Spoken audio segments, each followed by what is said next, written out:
RBI declares to withdraw ₹2000 note from circulation. तो क्या मतलब है इसका? क्या 2000 रुपये के नोट बैन होने वाले हैं? क्या 2000 रुपये के नोट लीगल टेंडर नहीं रहेंगे? मैं आपके सारे सवालों का जवाब देने वाला हूँ इस वीडियो में कि क्या गाइडलाइंस हैं, कैसे हम इस चीज़ को मैनेज कर सकते हैं। नमस्कार दोस्तों, आपका बहुत बहुत स्वागत है हमारे YouTube चैनल मॉनेटरी योगी में। और अगर अभी तक आपने हमारा चैनल सब्सक्राइब नहीं किया है तो चैनल को सब्सक्राइब कर दें, बेल आइकन को प्रेस कर दें ऐसी यूजफुल और इन्फॉर्मेटिव वीडियोस को देखने के लिए। तो आइए सारे FAQs को जान लेते हैं। क्या आपके क्वेश्चंस हैं मुझे पता है, उन सब क्वेश्चनों का जवाब मैंने इस वीडियो में दे दिया है। तो आइए इस वीडियो को शुरू कर लेते हैं। तो सबसे पहले जान लेते हैं कि आरबीआई ने 2000 रुपए के नोटों को विड्रॉ क्यों किया है। तो दोस्तों आप सब जानते हैं 2016 में जब नोटबंदी हुई थी उस समय में 2000 रुपए के नोटों को इंट्रोड्यूस किया गया था, क्योंकि उस समय में 500 और 1000 रुपए के नोट बैन कर दिए गए थे। तो जो रिक्वायरमेंट थी करेंसी की, डिनोमिनेशन की, उसको फुलफिल करने के लिए 2000 रुपए के नोट इंट्रोड्यूस किए गए थे। इसके अलावा जब इनकी रिक्वायरमेंट पूरी हो गई, जब इनका ऑब्जेक्टिव 2000 रुपए के नोटों को लाने का जो मेन पर्पस था वो सॉल्व हो गया, तो उस समय 2018-19 में इनकी प्रिंटिंग भी बंद कर दी गई थी। तो तभी के पुराने नोट ये छपे हुए हैं। इनकी क्वालिटी के बेसिस पे भी वजह से भी आरबीआई इनको विड्रॉ करना चाह रहा है। तो देखिए दोस्तों, मार्च 2017 में मेजरली ये 2000 रुपए के नोट मार्केट में आ गए थे और इनकी लाइफ स्पैन भी 4 से 5 साल की ही थी। तो क्लीन नोट पॉलिसी एक आरबीआई की रहती है, उसकी वजह से ये विड्रॉ किए जा रहे हैं आरबीआई के द्वारा। इसके अलावा एक और चीज है कि कॉमनली 2000 रुपए के नोट ट्रांजैक्शन में यूज होते हुए नहीं दिख रहे हैं आरबीआई को, इसलिए आरबीआई इन नोट्स को अब विड्रॉ कर रहा है।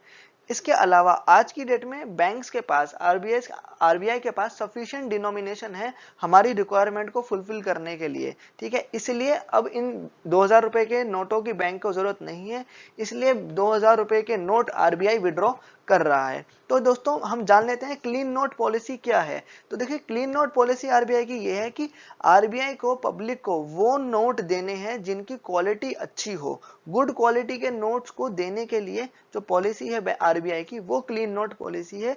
इसके तहत जो आरबीआई है वो ये 2000 रुपए के नोट विड्रॉ कर रहा है। तो क्या ये 2000 रुपए के नोट लीगल टेंडर नहीं रहेंगे? तो दोस्तों ऐसा कुछ नहीं है। जो लीगल टेंडर स्टेटस है 2000 रुपए के नोटों का, वो एज इट इज रहने वाला है। तो क्या हम 2000 रुपए के नोट नॉर्मल ट्रांजैक्शन में यूज कर सकते हैं? तो दोस्तों यस, आप सब लोग 2000 रुपए के नोटों को वैसे ही यूज कर सकते हैं जैसे आज हम यूज कर रहे हैं, किसी पेमेंट को देने के लिए या पेमेंट को लेने के लिए। लेन देन दोनों की तरीके से 2000 रुपए के नोट नॉर्मल ट्रांजैक्शन में यूज हो सकते हैं। लेकिन जो आरबीआई है वो ये कह रहा है कि 30 सितंबर से पहले पहले आप ये सारे 2000 रुपए के नोट या तो डिपॉजिट कर लो या फिर एक्सचेंज करा लो बैंक में जाके। तो हो सकता है आरबीआई प्लान कर रहा हो 30 सितंबर 2023 के बाद इन नोटों को डिसकंटिन्यू करने का। ऐसा कुछ कहा नहीं जा सकता, बट स्टेटमेंट से तो यही समझ में आ रहा है अभी के लिए। तो जो अभी हमारे पास 2000 रुपए के नोट है उनका हम क्या करें? क्या करें इन 2000 रुपए के नोटों का? तो दोस्तों परेशान ना होए, घबराएं नहीं। हम किसी भी बैंक में जाके, अपनी किसी बैंक की ब्रांच में जाके इन नोटों को अपने अकाउंट में डिपॉजिट भी कर सकते हैं और एक्सचेंज भी करवा सकते हैं, कोई दिक्कत नहीं है। ये जो फैसिलिटी है ये 30 सितंबर 2023 तक हमारे पास है। तो 30 सितंबर 2023 तक अकाउंट में जमा भी करा सकते हैं और इन नोटों को बदलवा भी सकते हैं किसी भी बैंक में जाकर। तो दोस्तों अगला क्वेश्चन ये बनता है कि क्या कोई लिमिट है? अपने 2000 रुपए के नोटों को मैं अपने बैंक में किस लिमिट तक डिपॉजिट कर सकता हूं? तो देखिए दोस्तों, इस पे कोई भी लिमिट नहीं है, ऐसी कोई रिस्ट्रिक्शन नहीं है। आप कितने भी पैसों को, कितने भी 2000 रुपए के नोटों को अपने बैंक में डिपॉजिट कर सकते हो। बस आपकी केवाईसी पूरी होनी चाहिए और भी अगर कोई स्टैट्यूटरी कंप्लायंस है या कोई स्टैट्यूटरी रिक्वायरमेंट है वो फुलफिल होनी चाहिए बस। बाकी सब कुछ नॉर्मल है, आप कितने भी 2000 रुपए के नोट को अपने बैंक में डिपॉजिट कर सकते हैं। तो क्या कोई एक्सचेंज कराने पे कोई लिमिट है? डिपॉजिट कराने में कोई लिमिट नहीं है, ठीक है। लेकिन क्या एक्सचेंज कराने में कोई लिमिट है? तो दोस्तों यस, आप एक दिन में 20,000 रुपए से ज्यादा 2000 रुपए के नोट एक्सचेंज नहीं करा सकते। सिर्फ 20,000 रुपए तक ही आप एक दिन में नोट एक्सचेंज करवा सकते हैं। तो दोस्तों क्या मैं किसी बिजनेस कॉरेस्पॉन्डेंट के थ्रू भी ये नोटों को एक्सचेंज करवा सकता हूँ? जैसे नोटबंदी के टाइम में हमने करवाए थे, अपने माली को, नौकर को देकर नोट एक्सचेंज करवाए थे, तो क्या अभी भी मैं ऐसा कर सकता हूँ? तो इसका जवाब है हाँ, आप अभी भी ऐसा कर सकते हैं, लेकिन एक दिन की लिमिट है 4000 रुपए। तो एक दिन में 2 नोट 2000 रुपए के यानी 4000 रुपए तक आप किसी भी बिजनेस कॉरेस्पॉन्डेंट के थ्रू बदलवा सकते हैं। तो दोस्तों ये फैसिलिटी मुझे कब से मिलेगी? कब से मैं बैंक में जाके ये नोटों को बदलवा सकता हूँ? क्या कल से जाके बदलवा सकता हूँ? तो नहीं दोस्तों, कल से नहीं, लेकिन हाँ 23 मई 2023 से ट्यूसडे को आप ये फैसिलिटी बैंक अपने बैंक ब्रांचेस में जाके ले सकते हैं, कोई दिक्कत नहीं है।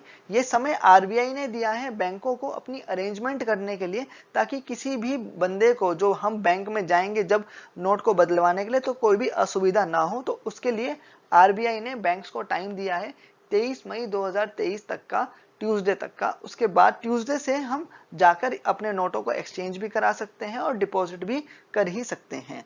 इसके अलावा इसके बाद क्वेश्चन आता है कि क्या जरूरी है जिस बैंक में मैं जाके नोटों को एक्सचेंज करा रहा हूं, क्या मैं उसका कस्टमर होना जरूरी हूं? क्या उस बैंक में मेरा अकाउंट होना जरूरी है? तो देखो दोस्तों, एक्सचेंज कराने के लिए मुझे उस बैंक में अकाउंट होल्डर होना जरूरी नहीं है। मैं किसी भी बैंक में, किसी भी ब्रांच में जाके 2000 रुपए के नोट एक्सचेंज कर सकता हूं, लेकिन डिपॉजिट करने के लिए मैं उसी बैंक में डिपॉजिट करूंगा जहां पे मेरा अकाउंट होगा। ठीक है, तो क्या अगर मेरे को 2000 रुपए, 20,000 रुपए से ज्यादा की मेरी कोई रिक्वायरमेंट है, कोई बिजनेस रिक्वायरमेंट है 20,000 रुपए से ज्यादा की कैश की, या किसी और रिक्वायरमेंट के लिए, क्या मैं 20,000 रुपए से ज्यादा विड्रॉ कर सकता हूं? तो दोस्तों कोई दिक्कत नहीं है। मैं अभी आपको बता चुका हूं, डिपॉजिट करने के लिए कोई भी रिस्ट्रिक्शन नहीं है। मैं कितने भी रुपए अपने बैंक में डिपॉजिट कर सकता हूं और उसी के हिसाब से मैं विड्रॉ भी कर सकता हूं। अगर मेरे को 2000 रुपए, 20,000 रुपए से ज्यादा मेरे को रिक्वायरमेंट है, तो मैं अपने बैंक में, मेरे पास बैलेंस होना चाहिए, मैं जाके अपने पैसे विड्रॉ कर सकता हूं, उस पर भी कोई लिमिट नहीं है। इसके अलावा क्या मुझे कोई फीस देनी पड़ेगी इस एक्सचेंज को कराने के लिए? 2000 रुपए के नोट को एक्सचेंज करने के लिए क्या मुझे कोई फीस देनी पड़ेगी? तो नहीं दोस्तों, कोई भी फीस हमें यहाँ पे नहीं देनी पड़ेगी। ये सारी फैसिलिटी फ्री ऑफ कॉस्ट है आरबीआई के द्वारा, तो इसमें कोई दिक्कत नहीं है। अब दोस्तों अगला सवाल ये आता है कि कोई सीनियर सिटीजन है या कोई स्पेशली एबल्ड पर्सन हैं, क्या उनके लिए कोई स्पेशल अरेंजमेंट करेगा बैंक इन नोट्स को एक्सचेंज करने के लिए या डिपॉजिट करने के लिए? तो दोस्तों जो आरबीआई ने बैंक को समय दिया है 3-4 दिन का, वो अरेंजमेंट्स करने के लिए ही दिया है। तो बिल्कुल सीनियर सिटीजन्स के लिए और स्पेशली एबल्ड पर्सन के लिए अलग से फैसिलिटी होगी, ताकि उनको इनकन्वीनियंस ना हो नोटों को बदलवाने के लिए या फिर 2000 रुपए के नोटों को डिपॉजिट करने के लिए। तो दोस्तों अगर मैं इमीडिएटली अपने 2000 रुपए के नोट एक्सचेंज नहीं करा पा रहा हूं, डिपॉजिट नहीं करा पा रहा हूं, तो क्या होगा? तो दोस्तों पैनिक करने की कोई भी जरूरत नहीं है। आरबीआई ने पूरा समय लिया है, पूरा समय दिया है, 4 महीने का समय यहाँ पे दिया है। 30 सितंबर 2023 तक आप अपने नोटों को डिपॉजिट कर सकते हैं या फिर एक्सचेंज भी करा सकते हैं, किसी भी बैंक में जाके, किसी भी ब्रांच में जाके, कोई समय दिक्कत नहीं है। तो अपने हिसाब से जो आपको समय मिले, जब आपकी कन्वीनियंस हो, तब आप ये काम कर सकते हैं, कोई भी प्रॉब्लम, समस्या, दिक्कत नहीं है।